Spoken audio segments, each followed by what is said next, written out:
ყველა ორგანიზაცია თუ სასწავლო დაწესებულება ცდილობს რომ წლის შეჯამება მოახდინოს და წარსულის უკვე ამ წლის წარმატებებზე ისაუბროს და მათ შორის არის თბილისის სახელმწიფო კონსერვატორია. ჩვენ ახლა სტუდიაში შემოგვიერთდება სტუმრად თბილისის სახელმწიფო კონსერვატორიის რექტორი ბატონი გიორგი ვაჩნაძე და მასთან ერთად ვისაუბრებთ თუ როგორი იყო მიმდინარე წელი 2025 კონსერვატორიისთვის. ალბათ ყველაზე მეტად საინტერესოა სტუდენტური წარმატებები, მოგესალმებით გამარჯობა.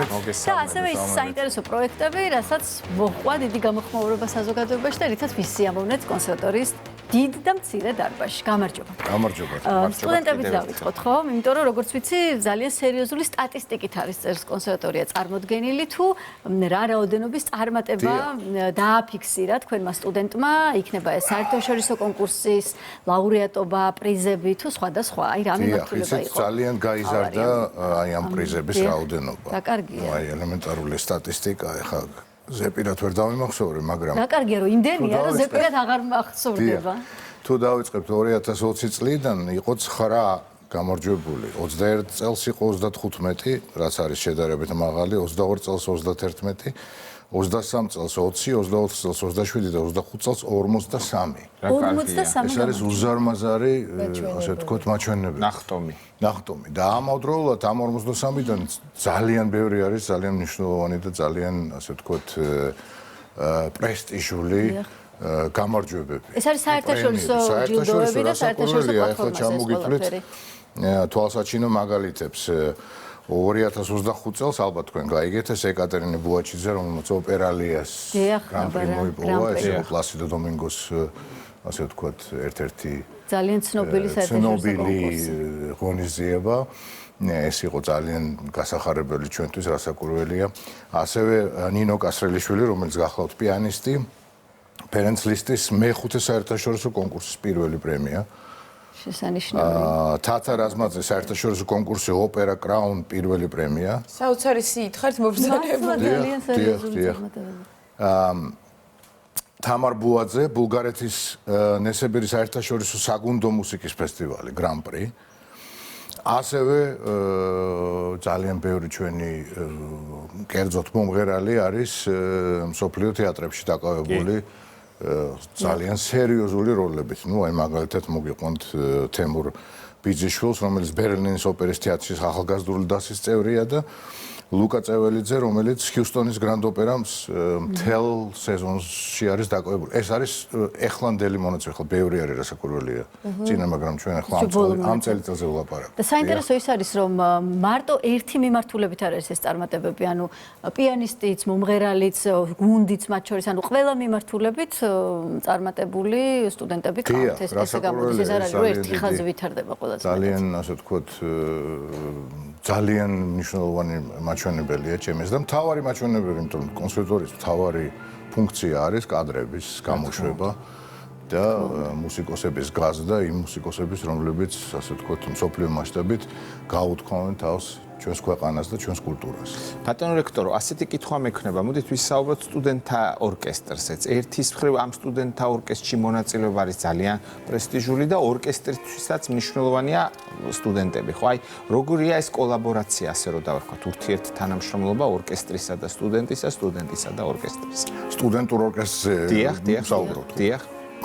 კარგი თემაა, იმიტომ რომ ჩვენ ახლა გადავახალისეთ საორკესტრო პროგრამა. დიახ.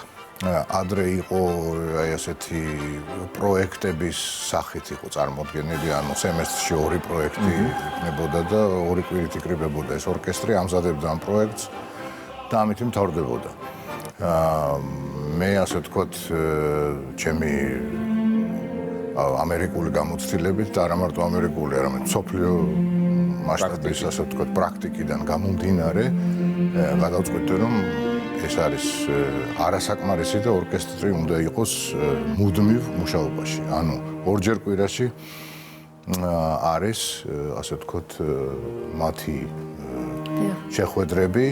მოვიწვიეთ ბატონი დავით მუქერია, რომელიც ახლა არის ამ ორკესტრის ხელმძღვანელი და უკვე აი ამ სემესტრში 4 კონცერტი ჩატარდა. მათ შორის აი 2 დღის წინ მოცარტის სიმფონია და მოცარტის კონცერტი დავით ხრიგულთან ერთად. ძალიან გასახარებელი, იმიტომ რომ დავითმა ასეთი, ასე ვთქვათ, გამოხმაურება მოიპოვა მთელი მსოფლიოს მასშტაბით განსაკუთრებით საქართველოში და ასევე მე გადავწყვიტე რომ აუცილებელი იყო რომ ჩამოსულიყო კონსერვატორიაში და ორი გამოსვლა, ასე ვთქვათ, ჩაეტარებინა. ერთი იყო გუშინ წინ, რომელიც იყო მშვენიერი, ძალიან დასამახსოვრებელი შესრულება მოცარტის კონცერტის ჩვენ სტუდენტურ ორკესტრთან ერთად და სტუდენტებისთვისაც ეს იყო დიდი სტიმული, რომ აი ასეთი, ასე ვთქვათ, აი ეხლა ასე ვთქვათ, გასტარებული ქართველი ახალგაზრდა მუსიკოსი ჩამოდის და მათთან მართავს კონცერტს. ეს იყო დიდი, ასე ვთქვათ, მათთვის დიდი სიხარული. და ასევე სოლო კონცერტს დაუკრავს ხვალ შოპენის ნაწარმოებით. ეს საორკესტრო, ასე ვთქვათ, პროექტი ჩემთვის ძალიან მნიშვნელოვანია, იმიტომ რომ მე ვთვლი, რომ ორკესტრების საორკესტრო პროგრამა არის ერთ-ერთი მთავარი და მნიშვნელოვანი, რადგან ის ამარაგებს ჩვენს ორკესტრებს კადრებით. და ჩემი იდეა იყო ის, რომ მათ უკვე კონსერვატორიაში ისწავლონ. თუმცა ბევრი დასაქმებულია უკვე ამ ორკესტრებში. მაგრამ ნუ მაინც ახალგაზრდები არიან და აი როგორც მაინც პედაგოგი სჭირდებათ, რომელიც ასწავლოს. ეს არის სწავლასთან ერთად შეზრდილი, ხო? და რასაკურველია, ასევე ჩვენ გვაქვს როგორც მოგეხსენებათ საოპერო სტუდიო, რომელმაც ასევე მშვენიერი, ასე ვთქვათ, მაჩვენებლები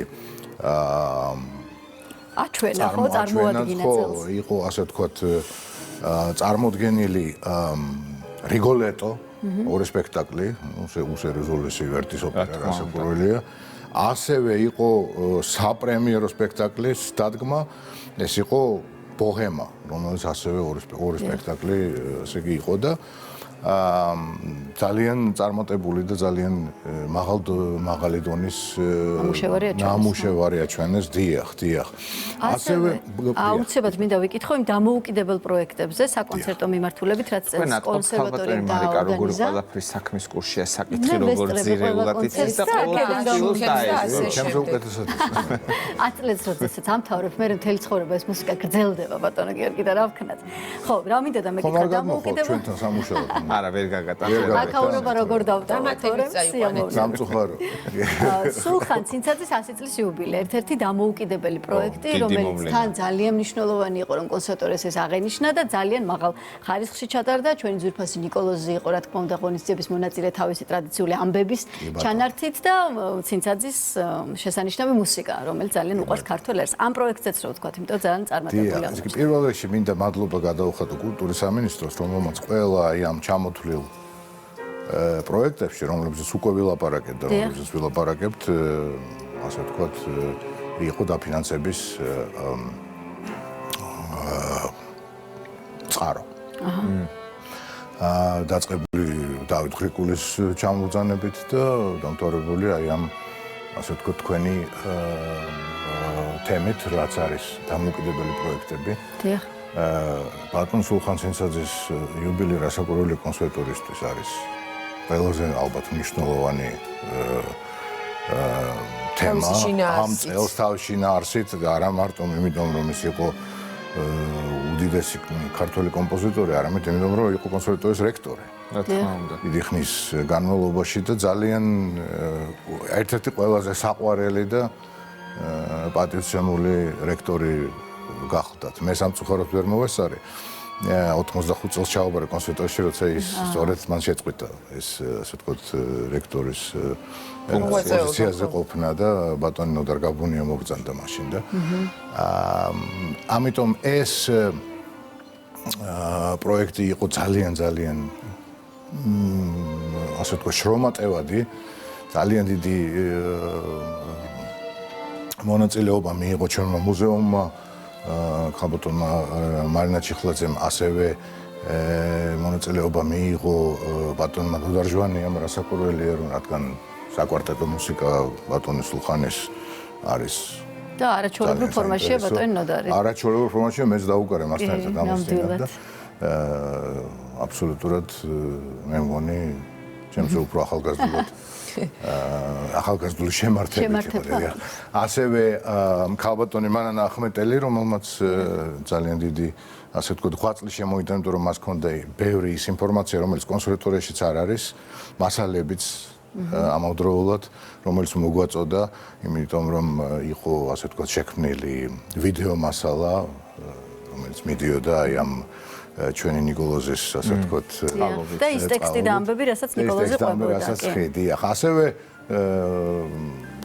ასე ვთქვათ, მოვიწვიეთ ორი ბრწყინვალე მუსიკოსი ამერიკიდან, სურენ ბაგრატუნი და ილია კალერი, რომელმაც მიიღეს მონაწილეობა აი ამ კონცერტში. ბატონ გიორგი და მოდით დასასრულს აუცილებლად ვისაუბროთ ტრადიციულ საახალწლო ფესტივალზე წელს რაღაც მართლაც სოფლიო ვარსკვლავები ეწვნენ კონსერვატორიის დიდ დარბაზს ფუფუნება იყო ქართველებისთვის მათი მოსმენა თუნდაც კუბელი ჯაზმენი პიანისტი გონსალო რუბალკას კონცერტი რა დღირდა მარიკამ გააშუქა რა თქმა უნდა ეს კონცერტი იყო მისი დაფიქსირება საქართველოში კიდევ ერთხელ რუბალკაბა კი ბატონო და აი ამაზეც რომ ეს მეშლება ხოლმე რუბალკაბა ხო ცოტა ისეთი გვარია კი უცნაური დიახ კუბური და გონსალოც მე მაგას ვკითხე გონსალო თუ გონზალო და როგორც გინდა ისე დამიძახიო იმიტომ რომ არა აქვს მნიშვნელობა ისეთ სწორიაო და ასეც ხო აი მარიკა ესპანური ზ იშვიათია და ზე იშვიათია გონსალო ესპანურის უკვე სპეციალისტად ჩამოყალიბდა მას ძალიან ადვილად ეძლევა სახელები და გვარებიც რაც ჩვენ უფრო გვიჭირს სერიოზული სტუმრები ყავდათ მოკლედ საახალწლო ფესტივალი ამით რომ შევკრათ ჩვენი საუბარი ძალიან მაღალ დონეზე ჩატარდა 6 კონცერტი იყო დაიწყო გონსალო რუბალკაბას ტრიოს გამოსვლით რომელიც მართლაც დაუიწყარი იყო მე ხო წარმოიდგინეთ 35 წელი ვიცხოვრე ამერიკის შეერთებულ შტატებში ძალიან ბევრი ჯაზის კონცერტი მაქვს მოსმენელი გიგანტები მყავს მოსმენელი მაილს დევისი ელო ფიჯერალდი შემიძლია ჩამოგიტოვოთ ამას არ აქვს მნიშვნელობა ეს ყველაფერი ანუ მაგრამ მიუხედავად ამისა აი ეს იყო აი იმ დონის კონცერტი იყო რაც აი ყველაზე მეტად მახსოვს მე ჩემ ცხოვრებაში რაც გონსალო რუბალკაბასი ხო დიახ აი ასეთი ასე ვთქვათ ჩემი აზრით დღეს ნუ პირველი თუ არა სამეულში შედის ჯაზ პიანისტებში უეჭველი ნამდვილად ასევე იყო ძალიან ჩემთვის საყვარელი არტისტის მარიო ბრუნელოს ძალმებით კონცერტები ერთი ჩემთან ერთად მეორე სიმფონიატასთან ერთად რაც იყო აბსოლუტურად დაუვიწყარი და ბოლოს ბიზზე შეასრულა რაღაცა განსაკუთრებული თავისი ვერსია დუდუკის იმპროვიზაციის.